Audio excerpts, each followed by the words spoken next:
Financial advice or financial quackery? How can you tell whether financial advice you receive is real financial advice or financial quackery? Much of what happens in the financial industry is financial quackery, but because the common methods we use are familiar to us, they appear normal. You can't really see how inadequate and funny many of the financial procedures are until you compare them to other fields. Quackery is a fun word that normally refers to medicine. It's a type of health fraud that promotes products and services that you have questionable and unproven scientific bases. So, now in this video, you're going to learn what is financial quackery, why is it a major problem for Canadians, how can it ruin your retirement plan, what is risk in financial planning, and how can you make informed decisions about your risk tolerance and your goal. Unproven, usually ineffective, and sometimes dangerous medicines and treatments have been peddled throughout human history. They call them snake oil salesmen, and they heavily promoted, patent medicines. That's what they used to call them, that promised to be a miracle cure for everything. Most had no healing ingredients, and many contained alcohol or morphine to simply make the patient feel better. So, how can you tell the difference between advice and quackery in medicine? The issue is not whether a product actually works or even whether the promoter, quack, honestly believes it works. Penicillin is often called a miracle cure-all. It clearly has medical benefits, but mass promoting it for everyone would obviously be quackery. So now you can identify quackery by two things. One is the focus on selling the product or service, and two, without using accepted standard medical diagnosis and treatment. Now, advice might be specific for you. No treatment is for everyone, so it must be specific for you. Essentially, any promotion of medical treatments is quackery unless you have been checked or tested by a qualified doctor to diagnose that you have the condition and recommend the proper dosage and use of the treatment. So what is financial quackery? So the financial world is also full of quackery. Just like there are established medical procedures for diagnosis and treatment, there are established procedures for financial advice. So any qualified financial advisor knows the 6-step process to financial planning. It's from our courses. So step 2, determining your goals. Step 3, analyzing your full financial position, should both be done before any recommendations, which are step 4, developing and presenting a written financial plan. And then you have specific recommendations after that. Recommending a product before setting goals, analyzing your entire financial picture, and creating a financial plan is not following accepted financial planning procedures, which makes it financial quackery. Financial quackery is essentially any promotion of financial products or services by someone that does not know your goals and your full financial picture. So just like medical quackery, the emphasis is on selling products instead of providing real advice. So now, why is this a major problem for Canadians? So in our opinion, financial quackery is actually one of the main reasons that most Canadians struggle financially. Because of it, most Canadians don't set financial goals. They make financial decisions one by one. They don't look at their entire financial picture, and they don't even realize that they didn't get real advice. So, for example, here's a typical scene. You have $25,000 to invest. You go see a financial advisor. The advisor does some chit-chat to establish rapport, and then asks you to fill out a risk tolerance questionnaire. Then he recommends you buy funds A and B in your RSP. Now, this is financial quackery. I know it sounds normal, but that's quackery.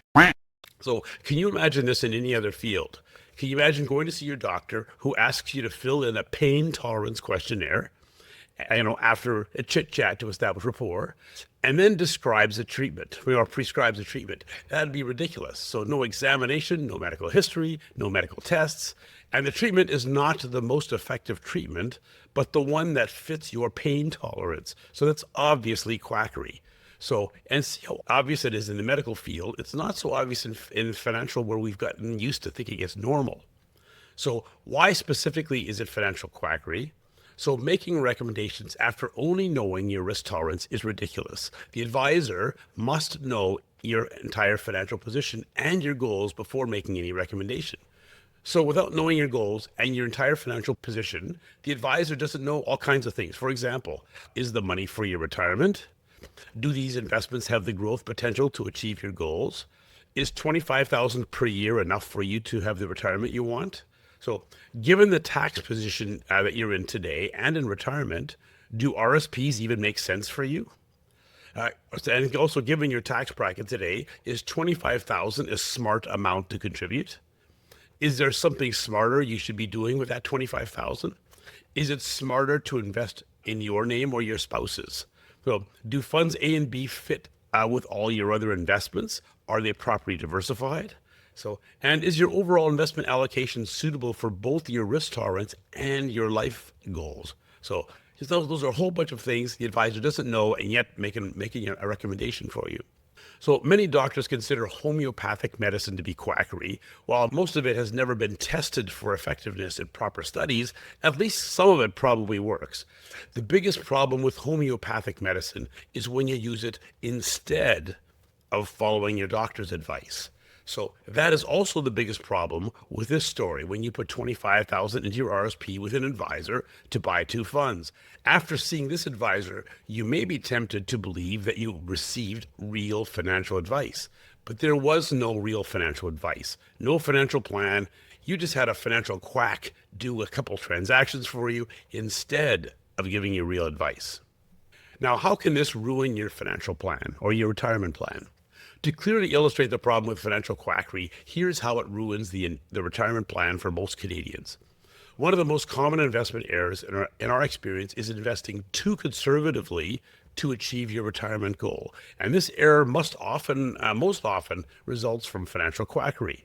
So the problem is you may sit down with an advisor, so I call him a financial quack, who fills out a risk tolerance survey and determines you are conservative and then recommends you diversify into a low risk, low return portfolio. Now, this low risk, low return portfolio may have lower risk of temporary market declines, but lower risk usually also means lower return. This portfolio may very likely have a 100% risk of failure to fund the retirement you want. What's more, you don't even know about this 100% risk of failure. So now risk means the risk of not achieving your financial goals. That's what it means in financial planning. So risk could be that your investment is too aggressive for you and you cannot tolerate the volatility. Now, risk could also be that the investment does not have enough growth potential for you to achieve your life goals. So any of those could be risk. So now risk should take into account both your risk tolerance and your life goals. So by doing a risk tolerance survey, a questionnaire, but not doing a financial plan to see what your goals are, it's quackery. Now, this, safe investment may make you feel good, just like the snake oil made you feel better by containing alcohol or morphine, but it's certainly not effective in treating your financial goals. This is a huge problem with retirement for Canadians. We've sat down with literally thousands of Canadians to help them figure out specifically what lifestyle they want to have in retirement in detail for each lifestyle expense item. So a very detailed retirement lifestyle that they're looking for. Then we figure out the before tax income you need, the nest egg you'll need to achieve that, and what you need to do in order to build up that nest egg. So our experience is that what Canadians are doing will leave them far short. What the people we have met were doing before we met them will on average give them only about 20 or 30% of the nest egg they will need to maintain their current lifestyle. So why will they have so shockingly little in retirement? When we ask them, they say they have never received retirement advice before. They do not have a financial plan. They were just making some, contributions based on whatever money they had available every year. So they have retirement investments, but no specific retirement goal. In our opinion, that unfortunately means they worked with financial quacks instead of getting real advice. So how do you make informed decisions about your risk tolerance and your goal? Imagine that you need to be in Florida for a meeting tomorrow morning. You go to a TripAdvisor who gives you a fear tolerance questionnaire and determines that you have a low fear tolerance.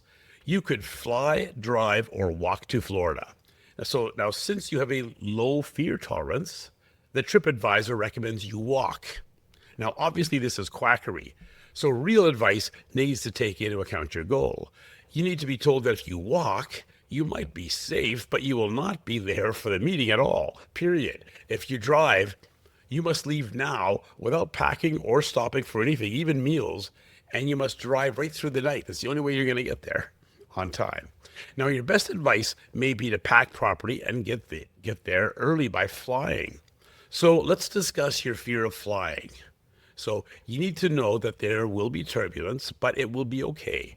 You may fear flying, but statistics show that flying is quite safe as long as you don't get off when there is turbulence or during the stops along the way. You may fear flying, but it provides by far the best chance of success in achieving your goal. So now this does not mean you definitely must fly, but if you choose not to, then you need to know that you will not be at your meeting. You'll need to plan now to postpone the meeting or meet somewhere closer, or you can choose to fly, even though it scares you. It provides the highest chance of success, but you need advice on what you can do to fly effectively and deal with your fear. So only when you consider both your fear and your goal can you make an informed decision. This is similar to retirement planning. Your retirement nest egg can be in stock market investments, bond or income investments, or GICs in cash. So most Canadians will need to have a significant portion of their retirement investments in the stock market, or we call them equity investments, to have the best chance of maintaining their current lifestyle after they retire. The problem is that most Canadians have only been asked their risk tolerance and don't know their goal, so they're walking or driving to Florida and don't even know they will miss the meeting. So when you know both your retirement goal and your risk tolerance, you can make an informed decision. So now you can buy, for example, GICs, but you need to know now that you will almost definitely not maintain your existing lifestyle after you retire. You should plan now what specifically you will cut back so it's not a shock when you get there. Downsizing your home will probably be just the start. That's why we call GICs guaranteed insufficient cash. We have not seen anyone successfully save for a comfortable retirement with just GICs. You can invest conservatively in bonds or income investments, but then you may have to work hard to save every possible penny and possibly even cut back your lifestyle today or work longer. So you could invest in the stock market investments, but you have to know there will be turbulence. But it will be okay. Statistics show it is reasonably safe if you invest long-term in the proper way and don't get off when there's turbulence. So the point is that with real advice, you can make an informed decision about this trade-off between your goal and your fear tolerance. With the quacks approach, you'll just find out tomorrow that you didn't make the meeting after it's too late to do anything about it. So the best real advice is a financial plan that details your life goals and the best way to get there, specifically for you. So, okay, just in summary, in our opinion, the financial quackery is one of the main reasons most Canadians struggle financially, and because of it, most Canadians don't set financial goals, make financial decisions one by one. They don't look at their entire financial picture and don't even realize that they did not get real advice. So financial quackery can ruin your retirement plan by not letting you make an informed decision about your risk tolerance and your goal. It can lead you to invest too conservatively so that you have a high risk of failing to have the retirement you want. It's common because the very few Canadians know precisely what their goals are, and because very few financial advisors follow the 6-step process to financial planning, which should include preparing a written financial plan to document their client's complete financial position and financial goals. So financial quackery is any financial advice you receive that does not look at your entire financial picture and your specific financial and life goals. Now that you know what to look for, it can be fun to quack like a duck when you recognize it.